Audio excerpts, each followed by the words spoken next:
again, everybody. Welcome to this week's edition of Pigskin Preview. Danny Daniels along with David Johnson. Some big games coming up on Friday night, and big because, David, some teams have got to win if they're going to keep their postseason hopes alive. Yeah, getting that time of the year. You're heading down. Everybody's playing in the region just about, and every game matters this time of year. And our local teams, they've a lot of them put themselves in a spot where win and they keep themselves alive. If they lose this weekend, they can probably start planning for next year. Mm-hmm. Loganville High School is one of those. They're going over to East Athens to take on a Cedar Shoals team that has not won a ball game. They brought Scott Wilkins back. He took him to success back in the 90s, but hadn't been able to flip that light switch yet. But the Jaguars are going to beat somebody. They're too athletic not to. Loganville hoping it's not going to be this week. Yeah, and again, from here on out, Loganville really is they're walking a fine line. They've got those 2 region losses, and in this league, I mean, it's pretty 5A is pretty topsy-turvy this year, so you never know. But you get that 3rd loss, and it's going to be tough to get in. So this is the second week they'll play a winless team. Of course, last week they had Appalachia that was a winless team, and they just about blew it there at the end. They were losing by a point with a minute to go until they really came back and had that nice 80-yard drive to save their season. And again, Cedar Shoals, forget the records. They're a talented team. I mean, they've got some athletes, and it's on the road, so you never know. But Loganville, again, they've got to win. This is one they should win. It'll be interesting to see if Daryl Giles can go over 1,000 yards this week. He's got over 800 now for Loganville. Another 100 and maybe 180 yards this week, and that put him over 1,000. He'd be the first Loganville back to do that since Storm Johnson back in 2009. So big shoes there he's filling, and he's an amazing kid to watch. I haven't been keeping up with Storm. He's with the Jacksonville Jaguars. Is he playing much? Have you noticed? I haven't. I don't keep up with the pros that much, to be perfectly honest with you. Yeah, so I know that he signed with him early, which was a little bit of a surprise for me because he likes to get courted sometimes. So he did sign early, and hopefully he's doing well in Jacksonville. Daryl Giles, I saw him in the first ball game of the year against Monroe area. Only a freshman. What makes him so good, do you think? Well, actually, he's a sophomore this year. He played as a freshman last year. He's got it all. He's not big. He's like a bowling ball. He's about 5'8", 190, strong as an ox. I mean, he can run around the edges. He can beat you to the corner. And when he needs to run with power, it's really amazing to watch somebody in that compact of a body just run through people. And so he's a lot of fun to watch. He's making that young Loganville offensive line look really good. But you knew last year he showed some flashes as a freshman when he got in and got a lot of playing time. But this year he's really turned it on, and he's having quite a season right now. He's at around 820 some odd yards, 5 touchdowns, and he's the real deal. And he's a catalyst for that team and can really make them go. All right, Loganville's going to be at Cedar Shoals on Friday night. Monroe area, who I got a chance to see last week, and down on the field after that ball game, you'd have thought those kids had won the state championship. They ended up losing 42-34, but they saw some positives for probably the first time all season, and hopefully they can build off those positives and stay on the field with North Oconee. They're going to have to. Yeah. This is going to be a real challenge this weekend next when they get Buford here in town. But hopefully that was a turning point. I mean, who knows? I don't know if they pulled their starters out and that was part of the reason Monroe turned things on. I wasn't there. I don't really know what they did, but hopefully, maybe a light clicked. Maybe they're just feeling more comfortable with themselves and with their new coach and his system. But that was an encouraging sign. It's going to be these next 2 weeks, and against 2 of the top teams in this region. It's going to be tough. North Oconee, of course, they feature K1 Bryant. It's funny that Monroe threw a K1 at everybody last year and saw what happened. This is going to be kind of payback. This guy is really amazing. He was a class 3A, AAA Player of the Year last year in the state. 2,500 yards, 41 touchdowns, which was 3rd in the country in number of touchdowns. So he's gotten offers from everybody and their grandma. So he's going to be a handful for that defense to stop. Probably it's going to have to be a shootout for Monroe to pull off this upset. But, last week they finally started scoring some points, so you never know.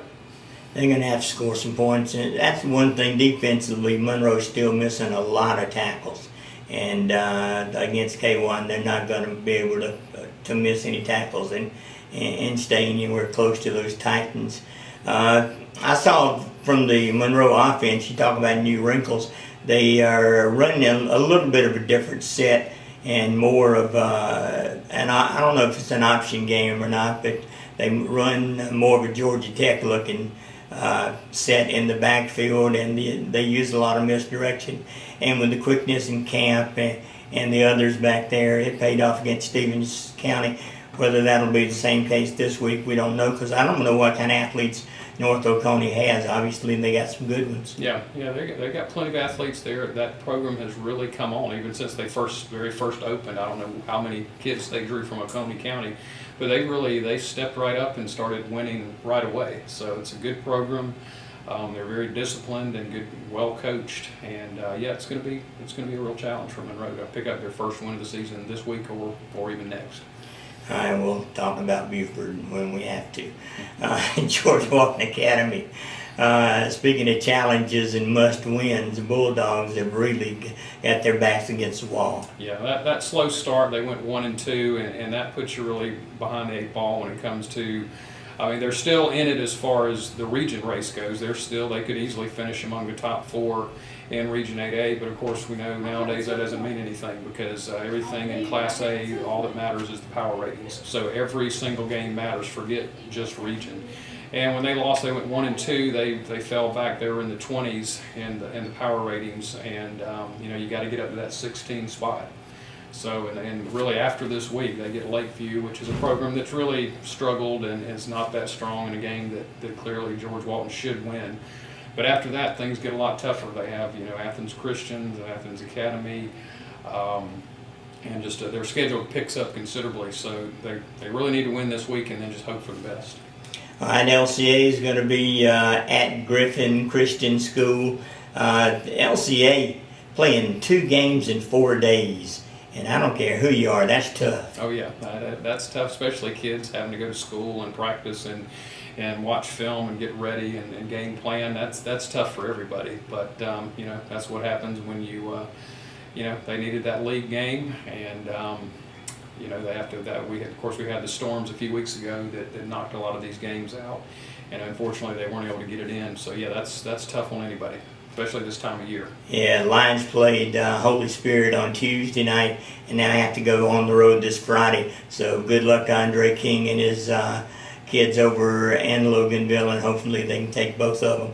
Walnut Grove's at home. The Jekyll and Hyde Act continues on that side of town. 1 week, Walnut Grove looks like a pretty good football team. Next week, they revert back to those first 4 or 5 seasons. And against Henry County, they got to play well. Yeah, and they're in the region. And again, we say it every week's a broken record. This is a good team. They're talented. They're experienced. They're well coached. But yeah, they're just you just don't know which team's going to show up from week to week. Again, penalties continue to plague this team at critical times, and you just don't really know how good they could be if they could really cut back and eliminate a lot of these just basic mistakes. They could really be tough. They're facing a Henry County team that, Henry County used to just really went through a stretch where they were just really bad. And now they've turned things around, and they're a solid team. This is a sub-region game. Walnut Grove's looking for its first sub-region win of the year, and kind of like Loganville and everybody else, they really, if they lose another one, they lost their first one last week to Locust Grove, or a couple weeks ago to Locust Grove. You lose another sub-region game, you're really pushing it, because the way they do it in this region is your 10th game is not scheduled yet. They have these play-in situations where the 2 winners of each sub-region play each other in the 10th game for the sub-region championship, and then the 2s and 3s cross over and play for the next 2 spots. So they've got to finish at least in the top 3 in their sub-region, and they lose here, it's gonna get a lot tougher. All right, social circles on the road at Crawford County in non-region ball game, but we were talking before the camera started rolling, and you think the Redskins got a good chance? Yeah, if I'm a betting man and they've got to get a win somewhere, I'm thinking this is the week. So Redskins fans, if you hadn't planned on it, you might want to get on your traveling shoes and fill your car up and head down to south of Macon. down to Roberta, Georgia, and Crawford County, and this is why you might see their first win in 3 years. The Crawford has somebody they can relate to. Crawford went through a 40-game losing streak, and over a 4-year period, and finally just decided they just need to step back and regroup. And so the next couple of years they're playing a non-region schedule, and it's worked for them. They've won, I think, 3 games already, snapped that 40-game skid. But again, they're a program that's kind of trying to rebuild. So I guess if you're trying to find a game for Social Circle to win, I would circle this one on your calendar. And if I'm a Redskins fan, I might have to ride down there just to see it. All right, Covenant Christian Academy, Coach Bob McCready's team coming off a rare loss. They'll be at Nathaniel Green Academy on Friday night, and I'm fairly certain that's a region game. They play in a Christian region that was just formed this year. But good luck to the Cougars in that ball game. High school football action Friday night. Get out and support your favorite team. David and I will see you next time.